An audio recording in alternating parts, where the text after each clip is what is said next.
Hey y'all, happy Sunday. Real quick, I wanted to share an anxiety hack that I've been using to help me on a Sunday morning as I'm preparing to go to church.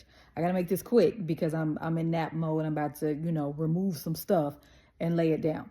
So on Sunday mornings, they can be busy, right? You're trying to get up, get you something to eat, get dressed, get out of the house, leave, be on time, especially if you are serving in leadership in ministry or if you just want a good parking spot, okay? Depending on the size of your church. So, one of the things I have done, because I know me, right? Me and this other thing that has been a part of my life off and on for years. We got a love-hate relationship, mostly hate. Anxiety, oh girl, with her raggedy self. Sometimes anxiety, she be getting in the way and she be slowing me down when I'm trying to get to where I'm going. So what I have done is whenever I finish, getting ready and I make my rounds through the house, I have to make sure that I have unplugged everything. That includes the space heater. We have multiple space heaters because my feet are always cold. Don't worry about if I'm anemic or not, or if I'm taking my iron supplements that my doctor recommended. Don't worry about that. That's my business. And so I have to check to make sure those are unplugged. My curlers, my straighteners, the dryer, if I started laundry, like whatever is going on, I have to make the stove, if I cook breakfast or if my husband cooked breakfast or the coffee pot, I have to make sure that there's not anything that could burn the house down that I can see while we're gone. Okay.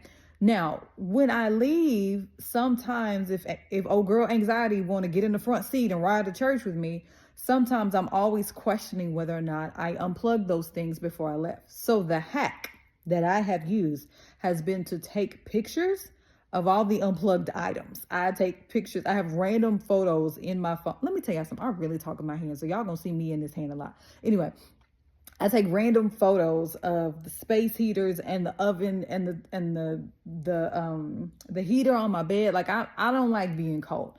So I take photos of all of those things so that when I get to church, if I'm in service and old girl want to show up and disrupt it and just be a distraction in the middle of worship, I can look in my phone and say, nope, I unplugged the heater. Nope, I unplugged my curling irons. Nope, the stove is off. All is well. And I can go back and focus. But what has happened is over time, I don't even think about it anymore because it's become a habit. It's become a discipline. I know I've unplugged it. I know I've turned some stuff off. I can rest. I can focus. I can worship. I can get the word because that's what I need for the week.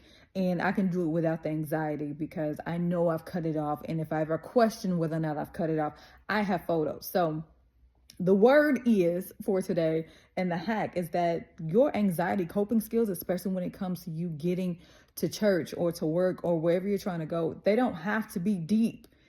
Me having these intrusive thoughts about whether or not I unplug something and if it's a possibility that my house could burn down, mind you, it's safety stuff and we pray over the house, it's gonna be all right. But I still have those intrusive thoughts. But sometimes the coping skill needs to be practical. The practical coping skill is the photos for me. And so sometimes all that deep breathing, woo woo therapy stuff, we don't have time for that, right? And all coping skills do not work for every situation. And so this is again, not a pitch for you to come to therapy, but it's a pitch for you to come to therapy with me or with somebody else so you can find out and discover which practical coping skill you need to use to help you manage your anxiety. And this is what I do to manage mine on a Sunday morning when it's time to go to church. All right, that's all I have for y'all today. I love y'all. I pray that you eat good. I had tzatziki's today. I had a grilled chicken feast, and it was fire. So I am so full, and I am so sleepy. So me and Blanket and the rest of me, we about to get real comfortable and real cozy, and I'm going to take a nap. So I love y'all. I hope you have a wonderful day, and I will see you on the next video. Bye, y'all.